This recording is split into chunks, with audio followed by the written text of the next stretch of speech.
Bom, gente, boa tarde a todos mais uma vez.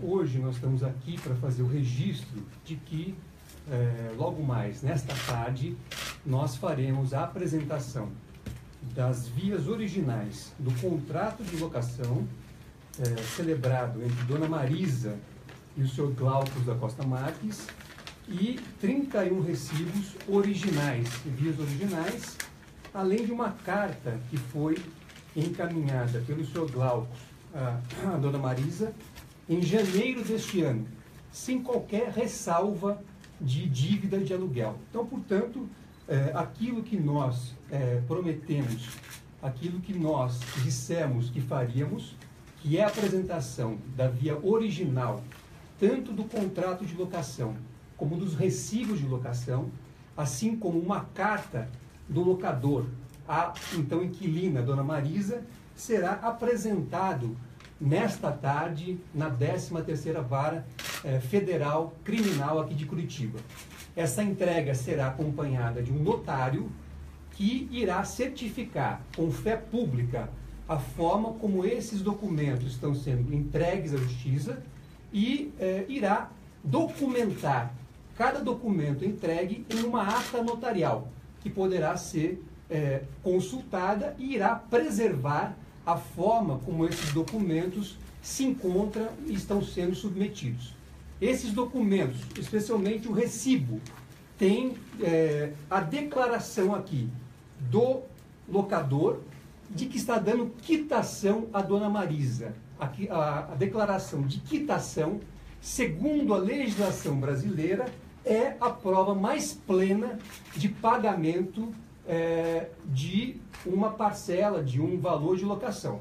O próprio Código Civil, o Código Civil brasileiro, estabelece aqui nos seus artigos 313 e seguintes, na seção 3 do Código Civil, fala do objeto do pagamento e sua prova. O título do Código Civil é do objeto do pagamento e sua prova. E a quitação está inserida justamente neste capítulo do Código Civil. Ou seja, é a lei que estabelece que a quitação é a prova do pagamento. Então, hoje, com a entrega da via original desses recibos, com declaração expressa de quitação, nós estamos fazendo a prova, segundo a lei brasileira, de que os aluguéis foram pagos. Não há outra forma de interpretar esses recibos e a declaração de quitação que está nele contida, a não ser a interpretação da lei, a interpretação que a lei brasileira confere a esses documentos, dando, portanto, aqui a prova inequívoca de que os aluguéis foram pagos.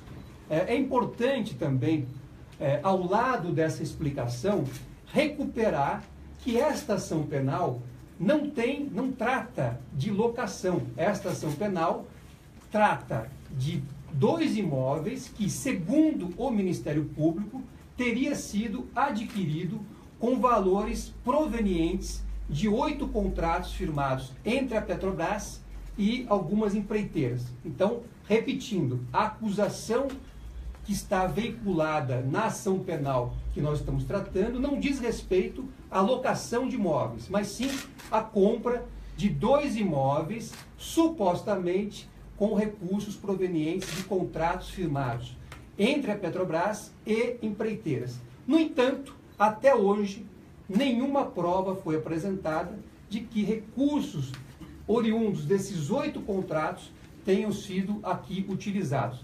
É preciso lembrar que nós já fizemos, somente neste processo, já foram realizadas 35 audiências e foram ouvidas 98 pessoas.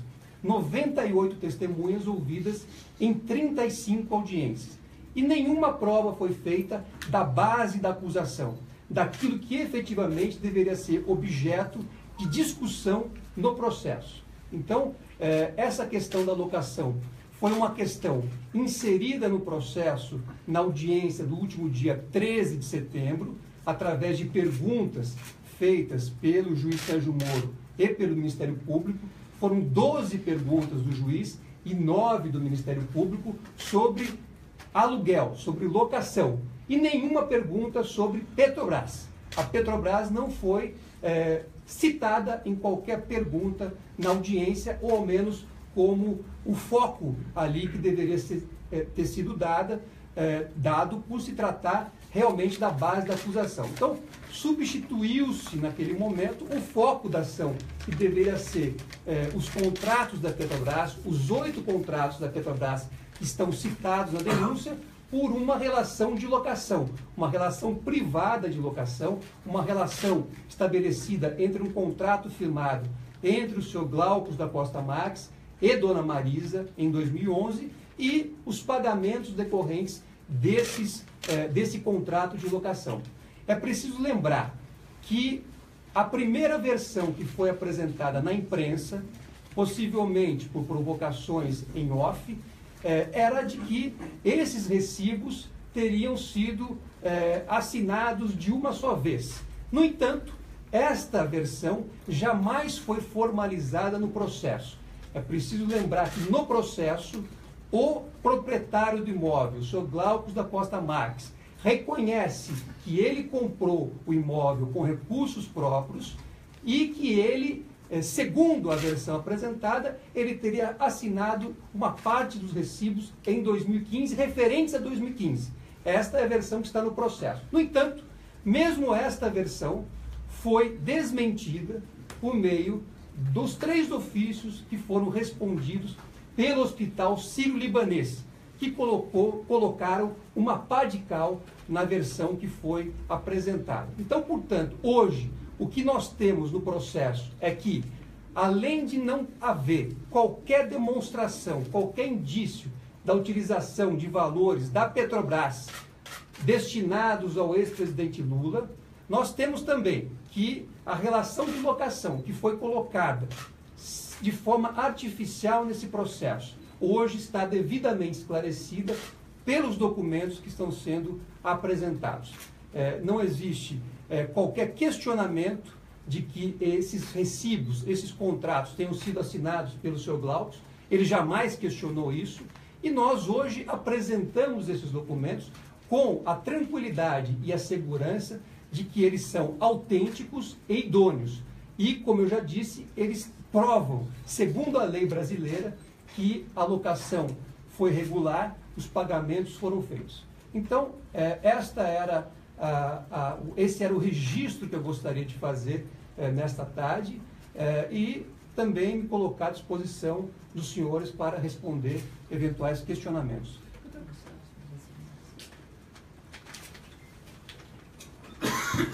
Aqui para quem quiser. Se vocês puderem, então, dar uma folhada para a gente, doutor, certo. Eu acho que as TVs... Eu acho que não é melhor vocês responderem isso, depois a gente pode É, colocar na mesa. Vocês fazem Eu apresentarei para vocês os melhor. recibos e o contrato, mas apenas para que seja possível fazer um registro, aqui nós temos, primeiramente, o contrato de locação, né, o contrato original de locação, é o contrato que foi firmado aqui, segundo consta no documento, no dia 1º de fevereiro de 2011, está aqui o locador, é o senhor Glaucus da Costa Max, e a locatária é a Dona Marisa. Então, é um contrato firmado em 1º de fevereiro de 2011. E, na sequência, nós vamos apresentar os 31 recibos de locação que foram aqui já citados, são os recibos originais de locação. Pode virar um pouquinho mais para a gente aqui. Isso.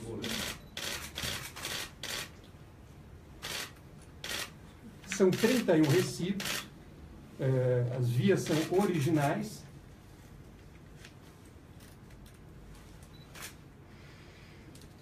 E também nós vamos apresentar, por fim, uma carta que foi destinada pelo proprietário do imóvel, a dona Marisa, a inquilina, no dia 3 de janeiro de 2017, quando ele pede aqui a mudança de uma conta para pagamento dos aluguéis. E esta carta não faz nenhuma referência à dívida, a aluguéis em aberto, aluguéis atrasados. Então, o proprietário mandou esta carta no dia 3 de janeiro de 2001. Você segura um pouquinho ela, doutor, por favor, para a gente fazer a imagem dela. Qual era o dia, doutor? 3 de janeiro de 2001. Não, 2017. 17, desculpa. Aqui, este documento, portanto, deste ano, não faz registro a qualquer espécie de débito de aluguéis, a qualquer dívida proveniente dessa relação de locação. O que só vem a confirmar que a declaração de quitação que está nos recibos, ela reflete a realidade dos fatos e prova, segundo a lei brasileira, insisto, que os aluguéis foram devidamente pagos. Alguma pergunta? Sim. Doutor, vai, por favor. Doutor, como o senhor destacou, tanto do Glaucus Costa Marques quanto do vice-presidente Lula confirma a veracidade dos recibos. Entretanto, o questionamento, segundo o Ministério Público Federal, que eles não encontraram na quebra de sigilo bancário um comprovante de pagamento.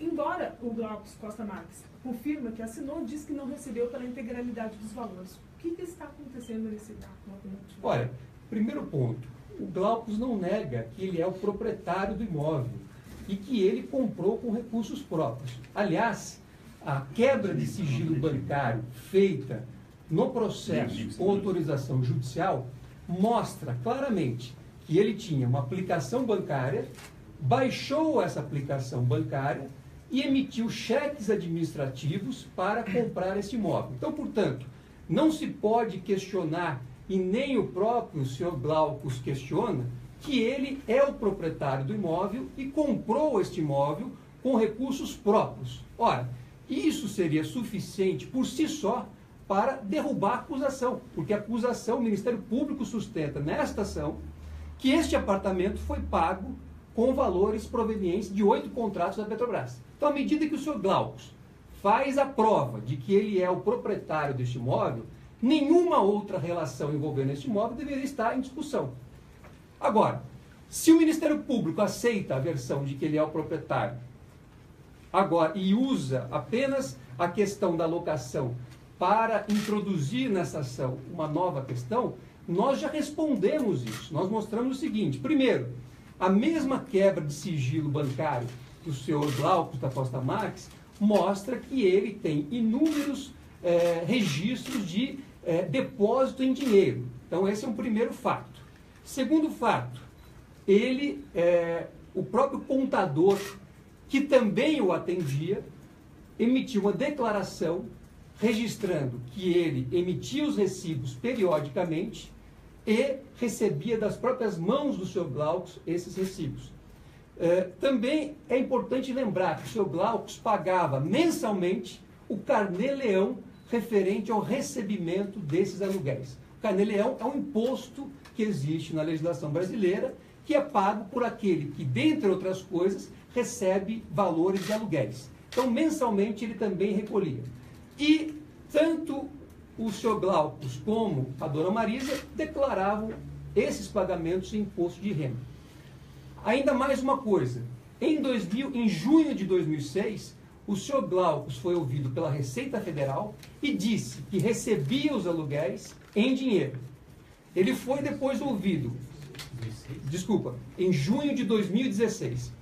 Depois, em outubro de 2016, o senhor Glaucus foi ouvido pela Polícia Federal e confirmou mais uma vez que recebia o valor dos aluguéis em dinheiro. Então, são duas declarações dadas pelo senhor Glaucus a autoridades, nas quais ele reconhece que recebia os aluguéis. Então, diante de todo esse conjunto, repetindo, primeiro, as suas contas bancárias, mostrando inúmeros depósitos em dinheiro. Segundo, diante da declaração do contador, da forma como ele tinha acesso a esses recibos, que o senhor Glaucus emitia esses recibos, entregava em mãos e, concomitantemente, as datas dos pagamentos dos aluguéis. Terceiro, diante do carnê-leão que está nos processos. Quarto, diante das declarações já prestadas pelo Sr. Glaucus às autoridades. É impossível se colocar em dúvida esses recibos de aluguel e as declarações de quitação que estão veiculadas nesses recibos. Tanto a autenticidade da assinatura como a realidade do pagamento fica definitivamente demonstrado por esses fatos que eu acabei aqui de registrar e que já foram levados ao processo. Doutor, a defesa tem como dizer a cronologia da assinatura, eu queria voltar um pouco aos recibos, a cronologia da assinatura dos recibos. Eles eram assinados assim que os aluguéis eram pagos, eram assinados de maneira acumulada, por exemplo, 5 meses depois de que os aluguéis foram pagos, o Sr. Glaucus assinava alguns desses recibos. A defesa tem clareza da sequência de assinaturas desses recibos, como eles foram assinados ao longo do contrato de locação? A clareza que existe é a partir de uma reconstrução histórica. Então, o que acontece? Como houve o questionamento em relação a esses recibos na audiência do dia 13 de setembro, e mais do que isso, na audiência de 13 de setembro, o juiz Sérgio Moro faz uma recomendação ao ex-presidente Lula. Consta lá, está registrado em ata. Eu recomendo ao senhor que localize e apresente esses recibos. A partir desta recomendação, nós fomos localizar esses recibos. E os recibos foram localizados e consta, inclusive, a declaração, ou as declarações das pessoas que localizaram os recibos. Então, a partir disso, foi feita uma reconstrução histórica. Eu não sou testemunha da assinatura dos recibos. A partir dos elementos que eu acabei de citar aqui, inclusive a declaração do contador, isso me permite constatar que os aluguéis eram pagos e os recibos eram emitidos contemporaneamente ao vencimento dos aluguéis. Doutor, não sei se vai ser também apresentado alguma coisa, mas tem como sigilos já foram quebrados, por exemplo, como comprovar o real pagamento destes aluguéis, seja saindo da conta da dona Marisa, do ex-presidente Lula? Mais uma vez, eu vou repetir. Primeiro, pela lei brasileira, segundo o que consta nos artigos 313 e seguintes da lei brasileira, a prova do pagamento se faz através do recibo com quitação. Isso é o que diz a lei. Isso é o que vale não só para o ex-presidente Lula, para a dona Marisa, mas para todo e qualquer cidadão brasileiro. É o que consta na lei. Então, se a pessoa tem o recibo com quitação, esta é a prova que a lei exige do pagamento. Mais do que isso, além da declaração de quitação, nós temos inúmeros elementos a corroborar, a confirmar a realização do pagamento. Então, essa somatória, ao nosso ver, deixa claríssima a situação de que os aluguéis foram pagos e tal como foram declarados às autoridades e tal como consta aqui em documentos e até mesmo em declarações passadas do próprio proprietário deste imóvel. Porque, doutor, a gente entende. O Glaucus diz que assinou todos os recibos no hospital. O Simples Manejo já forneceu os dados e o contador, que também prestou serviços ao ex-presidente Lula, esteve no hospital algumas vezes. Como é que a defesa explica isso? Primeiro, a declaração que está do senhor Glaucus no processo não diz isso. Eu gostaria de voltar e dizer, o que ele afirma é que ele é o proprietário do imóvel, que ele comprou com recursos próprios e que ele assinou no hospital recibos referentes a 2015. É isso que ele afirmou. No entanto, ele não diz nem se é todo, ele diz recibos referentes a 2015. No entanto, ele apresentou uma narrativa que não se confirmou, porque a narrativa dele dizia que o advogado Roberto Teixeira teria ido lá para dizer que a partir dali seriam pagos os aluguéis. No entanto, essa narrativa não se confirmou, a despeito da insistência do juiz, que, ao nosso ver, inclusive, extrapolou o papel de magistrado e agiu, naquele momento, como um investigador, um acusador, ao reforçar pedidos ao hospital que já haviam sido respondidos. Então, ao nosso ver, é impossível você superar essa somatória de elementos, aquilo que diz a lei, aquilo que está registrado na quebra de sigilo, na declaração, no carnê-leão, e nas próprias declarações do senhor Glaucus, por uma versão tardia, construída numa audiência que foi realizada no mês de setembro de 2017. Essas declarações não têm o condão de superar essa gama de elementos, até porque a própria versão dele já foi superada diante dos ofícios do Hospital Sírio-Libanês. Doutor, desculpe insistir na pergunta, mas o senhor não respondeu. A questão do contador, que também prestou serviço ao ex-presidente Lula, ir ao hospital, como é que a defesa explica isso? Uma coincidência? A defesa já esclareceu, inclusive com declarações do contador, dizendo que ele era contador do senhor Glaucus. Então, ele não foi ao hospital representando o ex-presidente Lula. Ele foi ao hospital, segundo está na declaração dele, como contador do senhor Glaucus. Mas em depoimento, Roberto Teixeira disse ao juiz Sérgio Moro que um contador de nome João prestava serviços a ele e fez alguns serviços na imposto de renda do ex-presidente Lula. Então são coisas totalmente diferentes. Você me perguntou se o contador foi como representante. Eu disse que não. Outra coisa é, o contador prestava serviço ao senhor Glaucus, isso está lá na declaração dele, e também prestava serviços em relação ao imposto de renda do ex-presidente Lula. É isso que também foi esclarecido. Então não há confusão. O que existe é uma pessoa que prestou serviços ao senhor Glaucus e que foi ao encontro dele, segundo está na declaração do contador, como contador do senhor Glaucus. Doutor, reforçando um pouquinho, voltando no assunto, a gente entende que para a defesa tudo isso é até mais do que suficiente para comprovar os pagamentos, enfim. Mas reforçando um pouco a pergunta do Douglas, o comprovante bancário, por mais que não seja necessário aos olhos do Código, da defesa, existe esse comprovante de transação bancária? No sistema consta o dinheiro saindo de uma conta e entrando em outra? Como eu já disse, quer dizer, pagamentos, segundo a lei brasileira, a legislação brasileira, você pode realizar de diversas formas. Pagamento de aluguel não é apenas através de transação bancária. Você tem a liberdade, como qualquer outro particular tem, de fazer pagamentos de diversas formas. O que existe aqui é que, segundo a lei brasileira, repito, aplicável a todo e qualquer cidadão, a prova do pagamento está feita por uma declaração de quitação. Isso vale para todos. E isso está corroborado por outros elementos que eu acabei de mencionar. São elementos consistentes, que vão desde a quebra do sigilo bancário do senhor Glaucus, até declarações por ele prestadas a autoridades, ao recolhimento de carnê-leão e a declarações que ele fez à própria Receita Federal. Então, são elementos consistentes que só reforçam a declaração de quitação que está nos recibos e que está com a assinatura do senhor Glaucus. Quem fez esses recibos foi o senhor Glaucus. Quem assinou esses recibos foi o senhor Glaucus. Então, a responsabilidade é daquele que emite o recibo. Se ele emitiu esse recibo, evidentemente, somado a todas essas circunstâncias adicionais, é porque esses valores foram pagos. Eu gostaria de insistir num ponto. Esta dúvida que é colocada o tempo todo em relação aos recibos deveria ser em relação aos contratos da Petrobras. Onde está um único elemento que possa confirmar que recursos provenientes a 8 contratos da Petrobras foram utilizados para a compra deste imóvel? Não existe, não há nada. Isto, aliás, já foi reconhecido na ação penal do chamado triplex.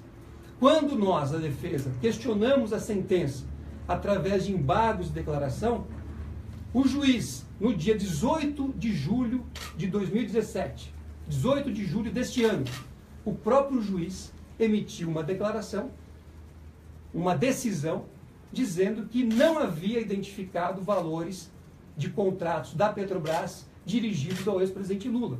Isto é uma decisão do próprio juiz Sérgio Moro. Então, se lá naquele caso ele reconheceu, ao final do processo, aquilo que a defesa sempre afirmou, desde o início da ação, aqui também esse questionamento tem que ser feito agora. Porque não adianta depois de passar todo o processo, vir uma sentença, e aí o juiz dizer, não reconheci, não identifiquei nenhum valor da Petrobras. Porque a base da acusação, a base do processo, tem que ser a questão da Petrobras. Não se pode desviar desse assunto. E hoje, não existe resposta para esta pergunta. Onde está o rastreamento de que qualquer valor proveniente dos 8 contratos identificados na denúncia, foram usados para comprar este apartamento. Não existe. O que existe, sim, é, e que está no processo, a quebra do sigilo bancário do Sr. Glaucus, mostrando que ele baixou recursos da sua aplicação financeira e emitiu cheques administrativos para comprar esse apartamento. Então, esta é a prova que está no processo, e não de recursos da Petrobras. E se é isto, se é esta realidade que está lá, a discussão deveria parar por aí. Porque se o Sr. Glaucus ainda insiste em receber qualquer valor de locação, ele tem que ir em São Bernardo do Campo e ajuizar lá uma ação na Vara Civil de São Bernardo do Campo. Não é na estação penal que os aluguéis têm que ser discutidos. Aliás, essa é uma outra questão. Se o Sr. Glaucus agora diz que não recebeu, por que ele não moveu uma ação pedindo o pagamento desses valores? Essa ação não existe. Então, é mais um elemento a mostrar que esta é uma criação, uma ficção, que foi inserida neste processo ao final da instrução, porque o interrogatório deveria ser o último ato do processo, porque não se tem aqui a prova da base da acusação, porque ela não existe. É uma acusação que não condiz com a realidade, tal como a defesa sempre afirmou. Doutor Cristiano, duas dúvidas. Uma, o senhor já falou por duas vezes que, na visão da defesa, a base do questionamento tem que ser em relação aos contratos da Petrobras. Mas, de alguma maneira, a cobertura ficou sempre em torno do imóvel, que seria o instituto, e o apartamento era secundário, né? Ele acabou surgindo mais depois do apartamento. Então, nesse contexto, por que vocês só apresentaram depois do questionamento do juiz Sérgio Moro? E, para vocês, por que Glaucus Costa Marques deu uma visão contraditória a respeito dos recebimentos dos valores? Bom, a questão do tema ter aparecido na audiência de 13 de setembro é uma questão que não deve ser feita à defesa, mas sim feita ao juiz e ao Ministério Público, que utilizaram aquele ato, que é o ato em que você pode questionar o réu a respeito da acusação, e nenhuma pergunta foi feita sobre Petrobras, ou, como eu disse, com um foco dirigido a esses contratos da Petrobras. Mas sim, o foco ficou todo no apartamento e na locação. Então, e com aquela recomendação ainda para que fossem apresentados os recibos. Então, esse questionamento é um questionamento que a defesa também faz. Por que é que, naquele momento, ao invés de se tratar da base da acusação, o foco foi desviado para recibos de locação e para uma relação privada de locação que havia entre o Sr. Glaucus e a Dona Marisa? Então, eu realmente acho que essa pergunta deveria ser dirigida ao juiz e aos procuradores. Com relação à segunda pergunta... Por que Glaucus Costa Marques teria dado uma versão contraditória ou errônea do que de fato teria acontecido?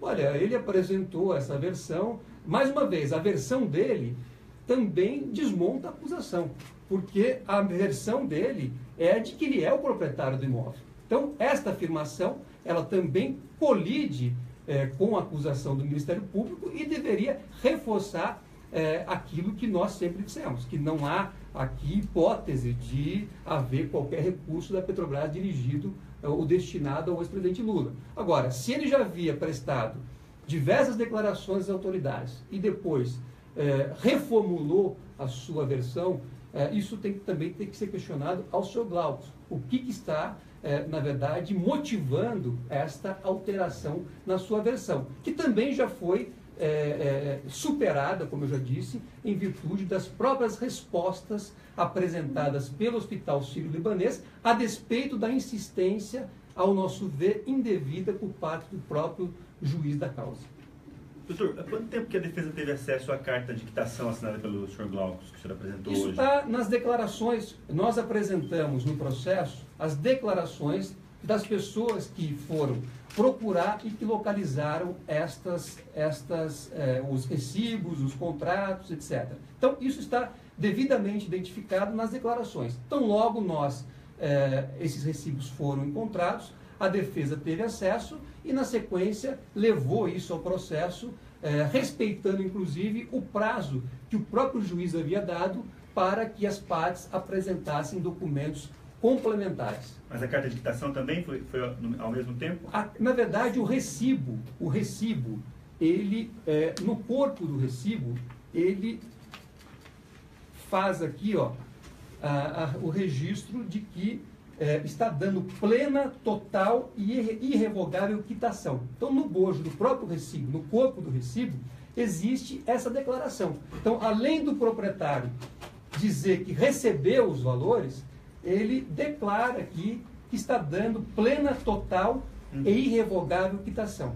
E isso, nos termos da lei... Com relação à carta que dá quitação ao período maior. Não tem. O que eu disse foi o seguinte, que além da declaração em cada recibo de que o proprietário está dando quitação, eu disse que no mês de janeiro deste ano, no dia 3 de janeiro, esse documento que eu estou me referindo. o proprietário pediu aqui uma alteração para que o pagamento fosse dirigido a uma determinada conta bancária.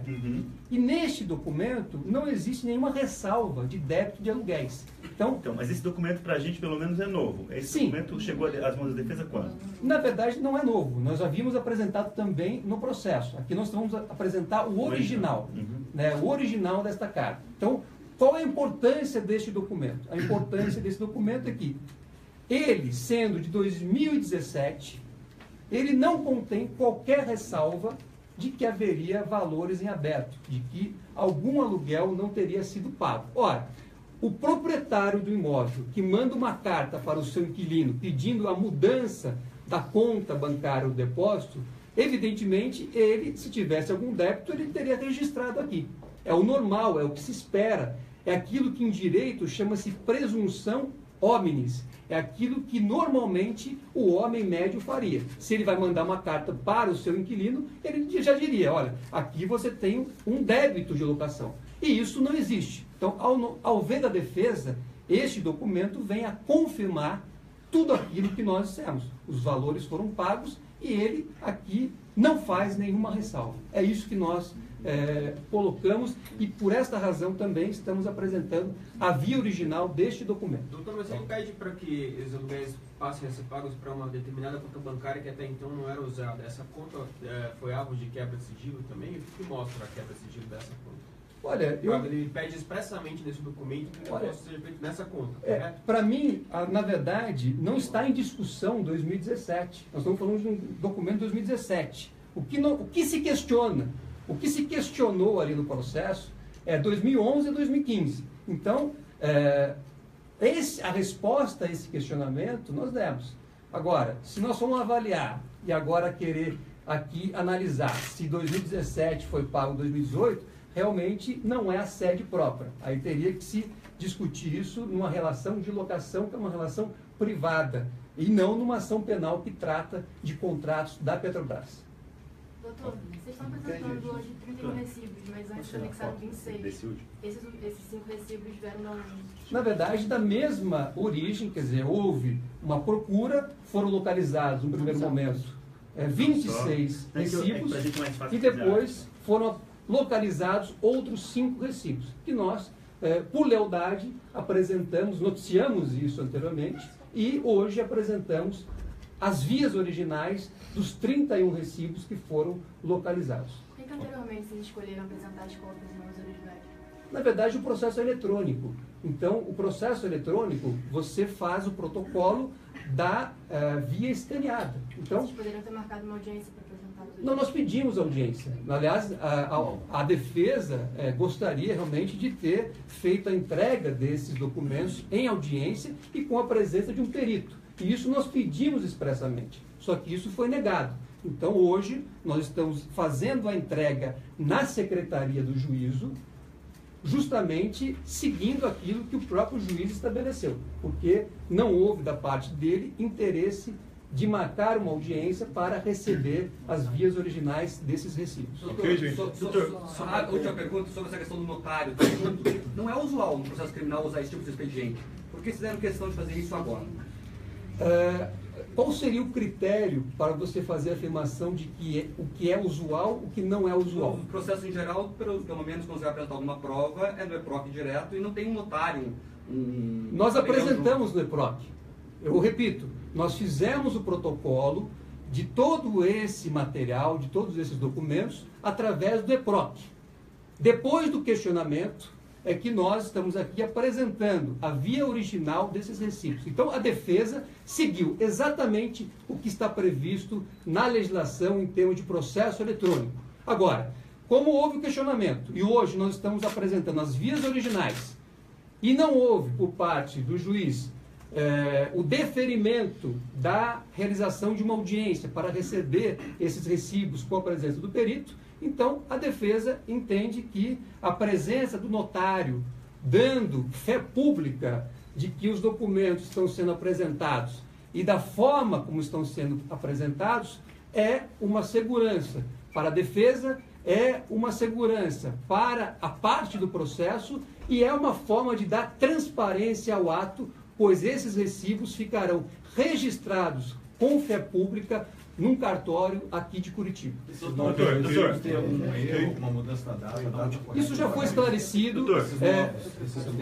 Não tem nenhuma... Doutor, a defesa desconfia de que possa haver alguma alteração dentro da justiça? Olha, como eu já disse, eu acabei de esclarecer quais foram os objetivos da defesa. Então, eu acho que isso já está esclarecido, não precisamos voltar a esse tema. Doutor, a defesa teria alguma dificuldade para, uma maneira de reforçar a prova, de ir atrás de documentos de transações bancárias que mostrassem que dinheiro saiu de contas ligadas ao ex-presidente ou a ex-primeira dona Marisa e entrou em contas de Glaucus ou de pessoas próximas a ele? Há esses documentos? A defesa tem interesse nisso? A parte econômica e contábil que mostra e reforça, ao nosso ver, a questão dos pagamentos já está no processo. Então, a defesa não precisa fazer mais nada a não ser acreditar que a lei brasileira será seguida, respeitando o valor probatório da declaração de quitação, somado a todos esses outros elementos que nós já apresentamos. A defesa já fez um papel que vai além daquilo que seria o necessário. Aqui, no processo penal brasileiro, quem tem que fazer a prova é a acusação. A defesa não faz prova da inocência ou não deveria ser obrigada a fazer. Neste caso, mais uma vez, é a defesa que mostra, mais uma vez, que as acusações, que as insinuações do Ministério Público não têm qualquer procedência. E o faz com a força da lei. Quando o juiz Sérgio Moro recomendou que fossem apresentados os recibos, é porque ele sabe que a lei brasileira dá valor aos recibos, dá valor de prova de pagamento. O juiz Sérgio Moro citou expressamente a palavra recibo. Então, é porque ele sabe que, perante a lei brasileira, a declaração de quitação é a prova mais plena de pagamento. E isso, então, nós fizemos. Nós levamos ao processo, estamos aqui hoje depositando as vias originais, com a expectativa de que a lei brasileira seja seguida e se dê a esses documentos o valor probatório que eles merecem, reforço, segundo a lei brasileira, segundo aquilo que vale para todo e qualquer cidadão. O senhor não vê relevância dos erros de digitação, esses foram no calendário? Isso já foi esclarecido. Nenhuma. Nenhuma. Gente, ó, encerrado aqui, se vocês quiserem fazer uma imagem... Doutor, o senhor vai já? Obrigado. A gente pode pegar a imagem do senhor entrando no prédio? Pode. Para dar tempo que nós chegamos antes, só para... Sair na frente. Pode. Como vocês querem fazer? Acho que a gente quer pegar 5 minutos de imagem aqui e depois a gente vai. Mas não tem...